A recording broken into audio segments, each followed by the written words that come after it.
La la la la la la la la la la.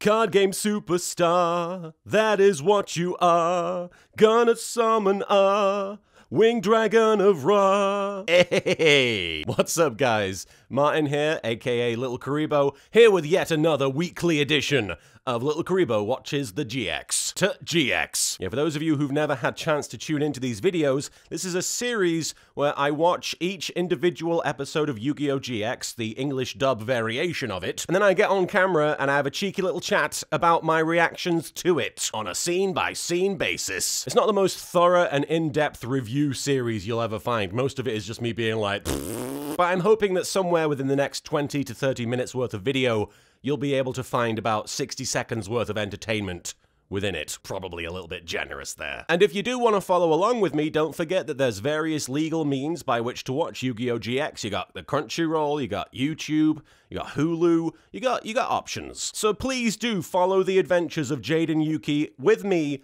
from a safe distance. In case you're wondering how my time on Academy Island has been transpiring, by the way, I'm still not in a dorm, I'm still in Bullet Club. I got to meet Dimitri the other day, which was fun. He's still at Academy Island, having been held back for several years due to all his constant copying and the stealing of Yugi's deck, which did come back to bite him in the bum. And he's just as obnoxious as you might expect. He's been copying everything that I've been doing, quoting me constantly when I'm around. He's been dressing up in wrestling t-shirts just to look like me. He's not even wearing good wrestling t-shirts. He's wearing like Mojo Rawley t-shirts. Yeah, he's just constantly waiting just out of sight, quoting me and imitating me constantly. It's like living with a YouTube comment, so that's fun. But hey, you're not here to listen to me ramble about fictional characters doing things to me. You're here to listen to me ramble about fictional characters doing things to each other. I worded that correctly. So without any more delay, let's jump right in to episode 20 of Yu-Gi-Oh! GX, entitled The Maiden in Love. And thank God it's not called The Maiden in Iron, because then YouTube's algorithm would probably flag this video for being an illegally uploaded piece of Are we back?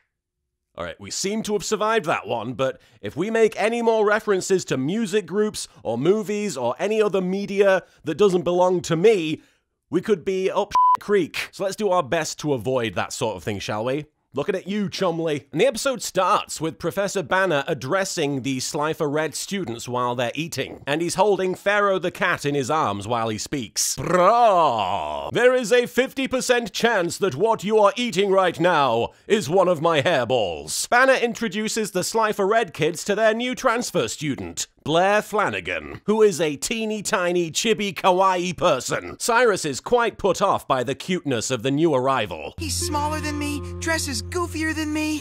My sidekick gig is, What? No, Cyrus, don't be ridiculous. Jaden would never replace you as his closest friend.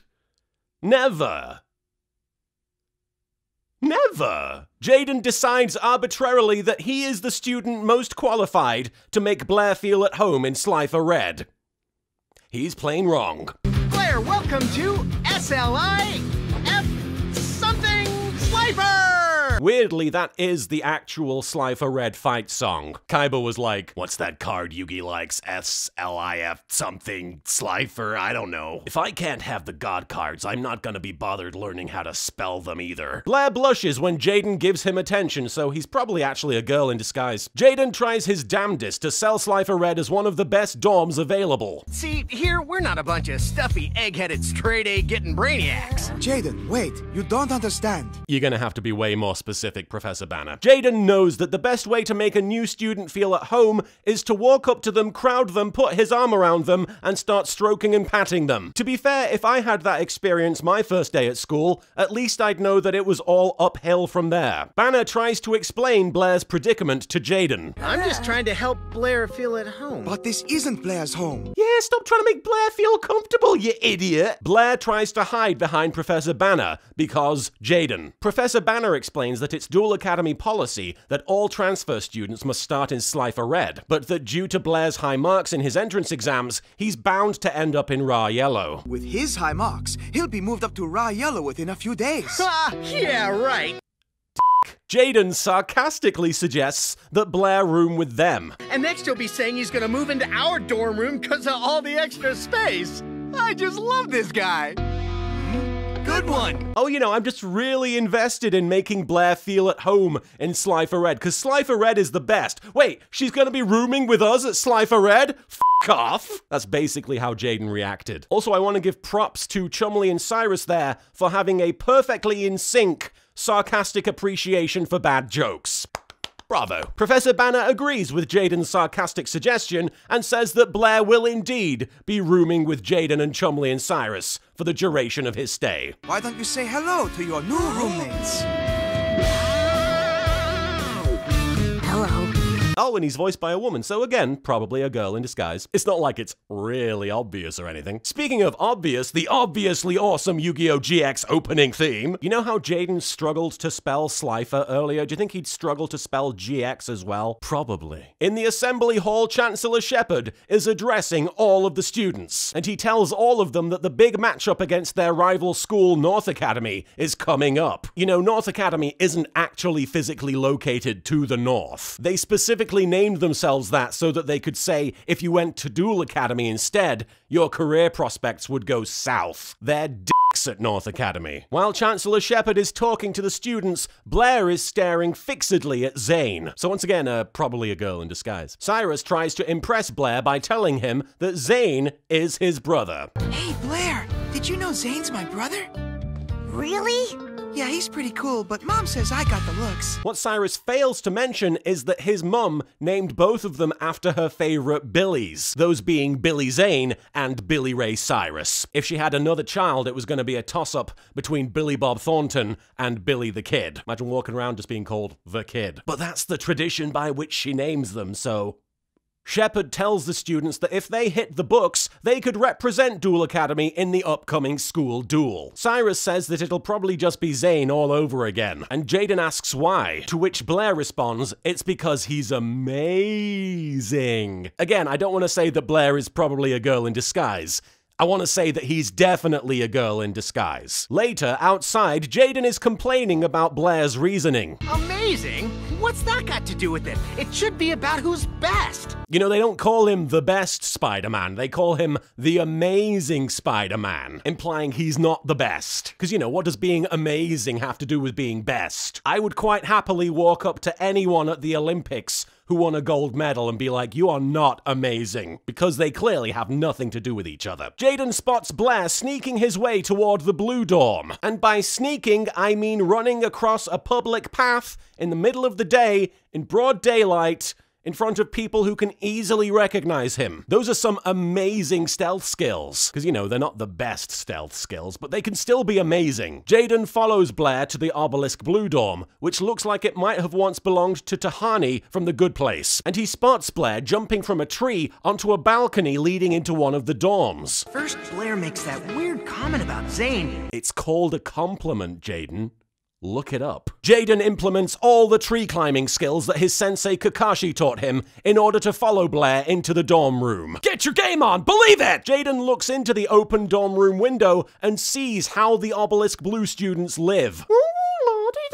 Very fancy. Look at that massive TV that they probably exclusively use to watch card game footage with. Jaden spots Blair opening the bedside drawer and taking a look at what presumably is Zane's deck box. And then Jaden is confused and disgusted when he sees Blair rubbing his face against Zane's deck box.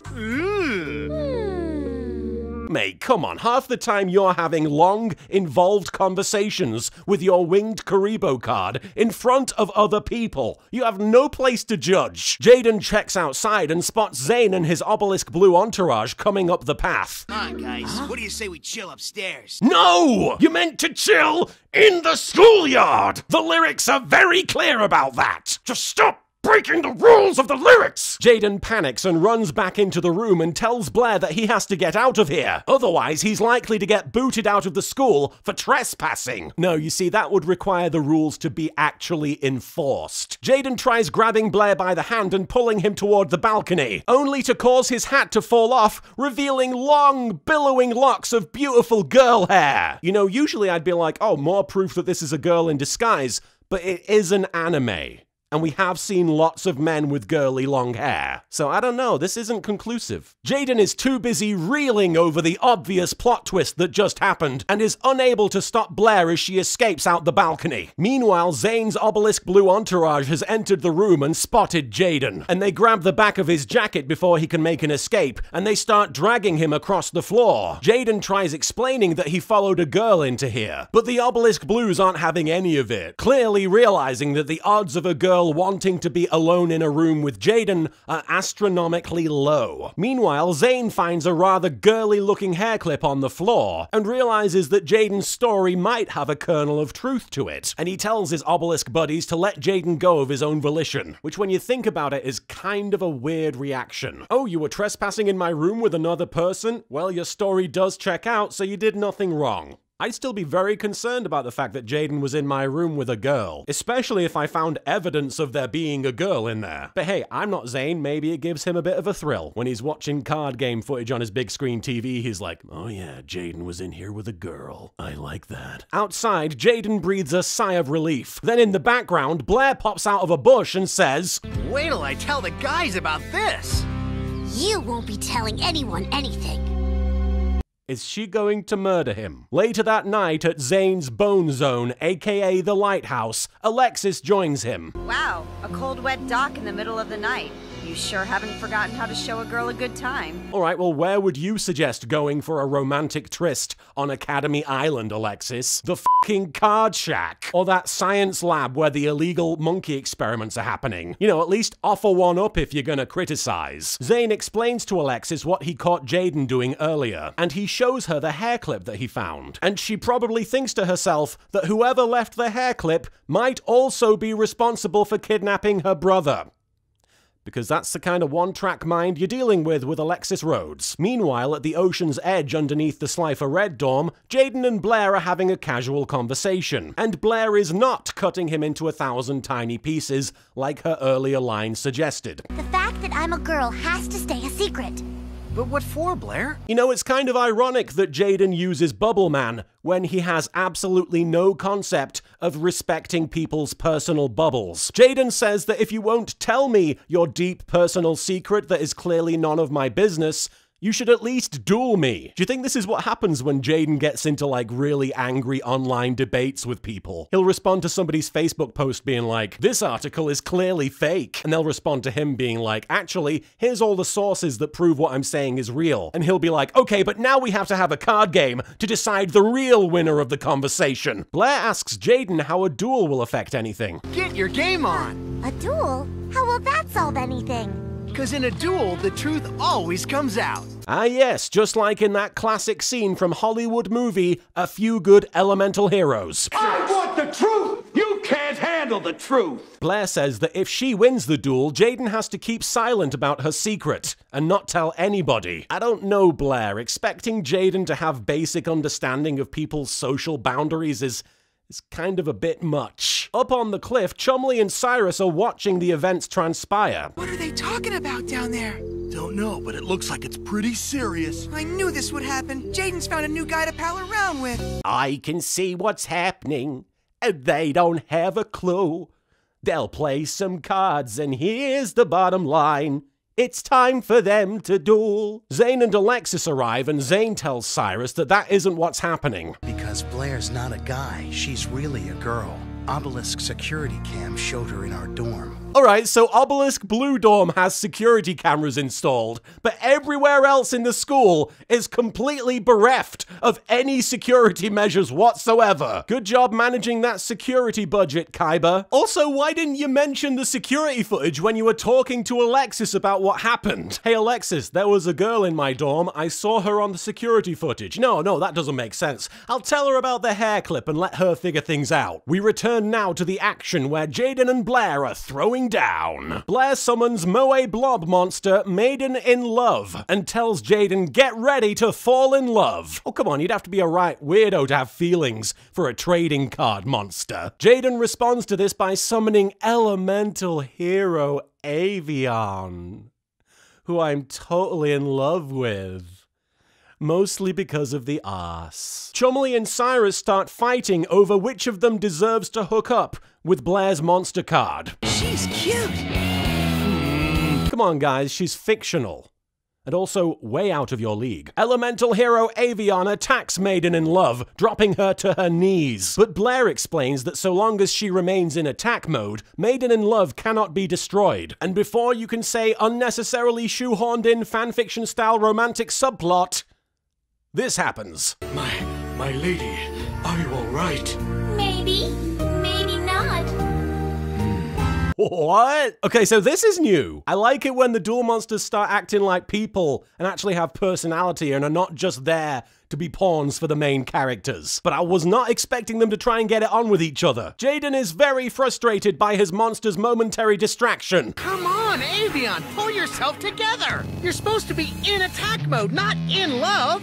You know, Jaden, that just goes to show how little you understand about being in love. It's very similar to being in attack mode, in that your life points are constantly at risk, and whenever someone activates Swords of Revealing Light, you are unable to make love for 3 days. At least that's the excuse I always go with. Blair explains that Maiden in Love has a second special ability. Whenever it is struck by a monster, it places a heart counter on the attacking monster, and Avion gets a heart-shaped counter placed upon it, much like its heart-shaped bum. I'm sorry, I'm just never gonna stop referencing elemental hero Avion's bum. That is a fixture of the show now. Blair then equips Maiden in Love with the spell card Cupid's Kiss, and a chibi little anime Cupid comes up and kisses Maiden in Love on the cheek. I cannot handle this much kawaii nonsense. Not this time in the morning. Blair then has Maiden in Love attack, and we get another slow-motion fantasy sequence where we see Maiden in Love running through a field of flowers toward elemental hero Avion. And then elemental hero Avion moves out of the way at the last second, causing Maiden in Love to fall to the ground and get upset about it. My lady,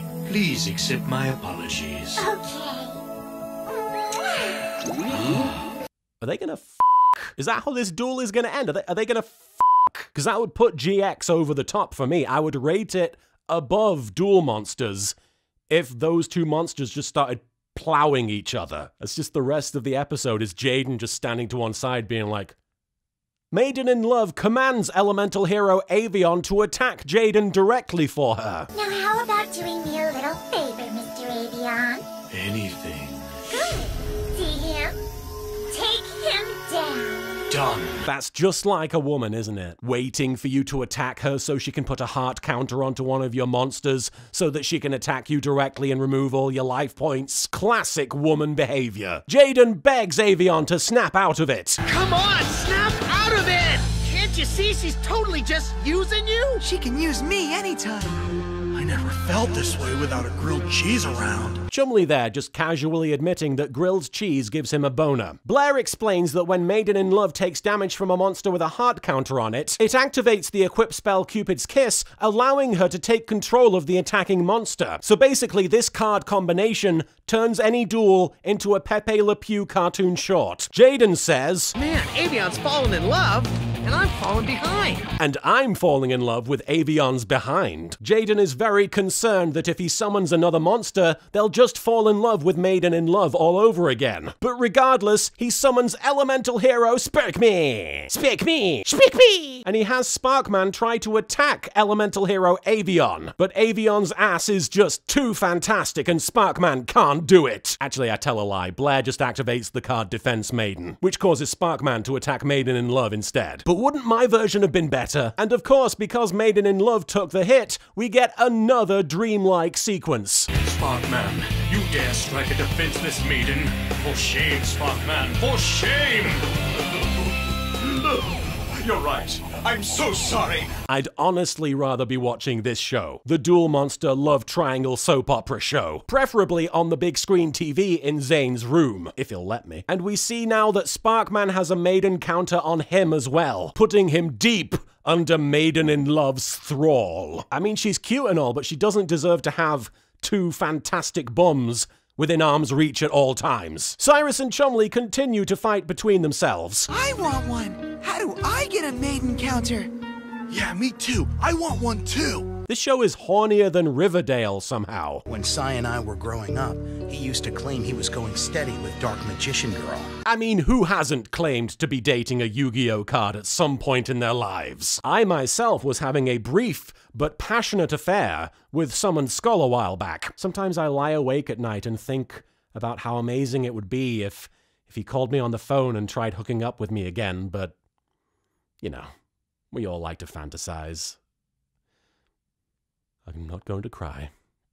I can be strong. Blair activates the equip spell card Happy Marriage, which adds as many attack points as elemental hero Avion has to Maiden in Love's attack points, and has the bonus effect of dressing Maiden in Love up in a wedding dress. Now Maiden gains as many attack points as Avion has. That is, if Avion says I do, of course. It would be my honor. I object! Avion, you can't get married! How am I supposed to openly lust after your elementally heroic bottom if you're married? And then Maiden in Love does the same old song and dance to Sparkman, where she runs toward him in a field and then falls down when she gets to him. I'm sorry. Command me, my love. You know, I never would have pegged Sparkman for a submissive. Jaden gets attacked by both his own elemental heroes as a result of Maiden in Love commanding them. Turns out the key to a healthy polyamorous relationship is a mutual hatred of Jaden Yuki. In an attempt to snap all the male monsters out of it, Jaden summons Bustina to the field, and then activates the spell card Burst Return, which when Bustina is on the field, causes all elemental hero monsters to be returned to Jaden's hand. And once again, the duel turns into a massive soap opera to explain how this transpires. What was I thinking? I didn't want to get married. Oh boy, Spark Woman's never going to forgive me. What are the odds that Spark Man would hook up with Spark Woman? Although I guess when they met, there would be sparks. Please don't unsubscribe. About you two guys, get over here right now or I'll tell the entire deck! Yeah, you wouldn't want Winged Kuriboh to hear about your romantic transgressions. He's very judgmental. Jaden then uses polymerization to fusion summon elemental hero Flame Thigh Gap Man. Elemental hero Flame Wingman! Now that's the perfect couple! Yeah, of butt cheeks. Jaden uses Flame Wingman to obliterate Maiden in Love within the fires of hell. And Chumley and Cyrus rush down onto the shoreline just in time to see Blair consumed by fire. But hey, Blair totally deserves that for not telling Jaden about the thing that it was none of his business. Blair loses all of her life points and, as is expected of every duelist, falls to her hands and knees having lost a trading card game. Because, you know, what kind of world would we be living in where people don't fall to their hands and knees when they lose a trading card game?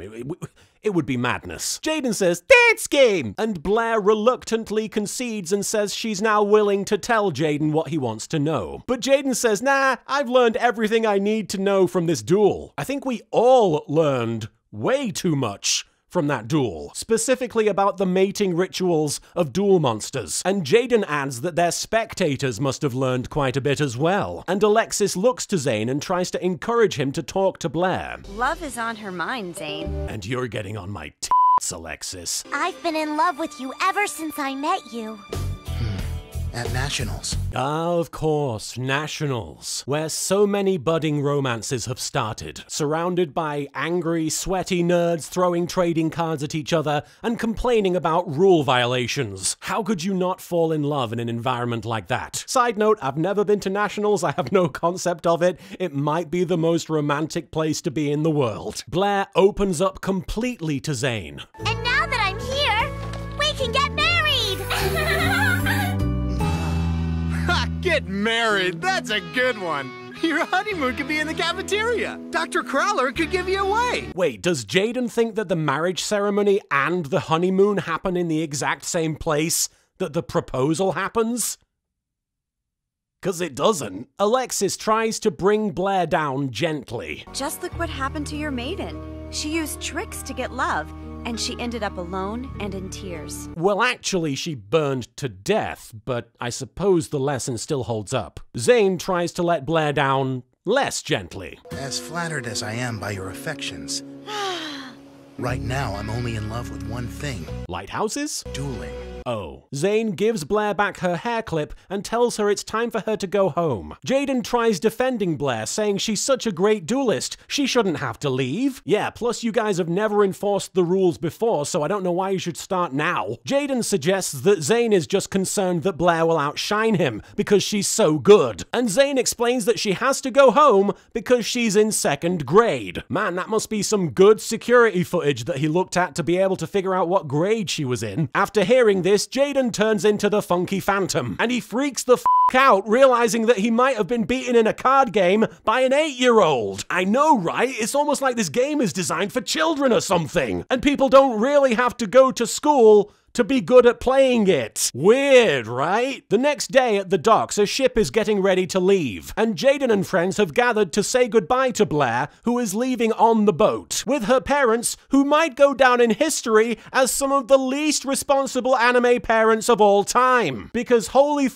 how did you let this happen? Just a massive failing on your account, Mr. and Mrs. Flanagan. Oh, Blair's fine. She's probably just out at the movies or something. No, she's taken on a secret identity and has traveled across the ocean to go to a duel academy, you idiots. Blair promises to be back just as soon as she's finished grade and middle school. And then she calls out from the boat that she now loves Jaden. Huge downgrade there, Blair. But don't worry, Blair. I'm sure Jaden will save a very special place in his heart just for you. Just you. Cyrus and Chumley chuckle to themselves and take off. Hey, Chumley. Wanna go get some new cards? Yeah, I got one in mind. Just do me a favor, fellas, and stay away from the girls in my deck. Cyrus and Chumley there, just taking off to go f*** some trading cards. As the ship sails toward the horizon, Blair bids one final farewell to the folks at Duel Academy. I love you, Jaden, sweetie! Oh, wish they made cards to counter this. Oh. They do actually, Jaden. It's called the Restraining Order card. Just try using it. And that is the end of the episode. I actually like this one quite a bit. It's silly, like a lot of GX episodes. It didn't follow the same formula necessarily. Obviously, there is a mystery. Jaden has to figure it out. He figures it out by playing a card game, but it didn't feel as, you know, repetitive as the other ones. It did a few different things with the formula. And Blair was a fun character. Like, she was doing something different with her cards, like the soap opera style little visions with the duel monsters interacting. That's cool. I wish there was more stuff like that. I want the duel monsters to be more than just props, you know? And this episode gave me that in droves. I like the duel monsters having personalities of their own and being unique and not just like numbers on the field. You know, I'm not asking for the duel monsters to be like fully fledged characters, but it would be cool if they did more than just, you know, ha! And it wasn't anything revolutionary, but it was a cute episode. It was fun. And I thought it was a strong, cute, fun episode, and I didn't think that there was anything necessarily bad about it. Obviously, when I make jokes about these episodes in these reviews, I'm having a lark, you know? I'm having a laugh. For the most part, I am enjoying this show, and this episode I thought was, you know, a perfectly strong episode. It was cute. It was good. Though I believe Blair comes back as a mainstay in the show, which is really weird because she's obviously 8 here, so unless she, like, some sort of time travel thing happens, like there's a time skip, maybe there is, I don't know. But even then, I don't know if Jaden would still be in the school by the time she was old enough to attend. Would she? It's weird. I guess we'll find out when we get to the future Blair episodes in like 2 years. But hey, never mind all that, we have to ask the question, who had the best bottom? And this is a bit of a wild card, literally, because I'm gonna go with Pharaoh the cat. Prah! My bottom is best bottom. Be sure to pet it quite thoroughly. Nyan nyan nyan. But who did you think had the best booty? Please tell me in the comments and I'll read them and be like, no, Pharaoh the cat. That's the answer. Before I take off, I want to put a heart counter onto every Patreon pledger that has supported us in the past and currently supports us. So thank you. Thank you for that. You guys are the best. Without you guys, we wouldn't be able to keep doing this, and I'm trying to do this as consistently and as well as I can. I'm not always going to be able to do it, but because of you guys give me the chance to try and do that, and hopefully I'm succeeding and making you guys proud. I hope so. So thank you. You guys make it possible for me to do this, and I appreciate it. Also, before I go, don't forget, new t-shirts in our online store. Bunch of new designs that we've never shown off before, that we've never even put out into the world. You can get them now. They're available. Please go check them out. If you go to the online store at sharkrobot.com/LittleKuriboh, I believe it is. It's down in the description anyway. But please check that out. If you like anything, grab it, please. I am shilling. I am shilling. I'm shilling. I'm shilling. I'm shilling. Thanks for tuning in, guys, and remember to fall in love responsibly. I'll fall in love with you later. Wow, a cold, wet in the middle of the night. You sure haven't forgotten how to show a girl a good time.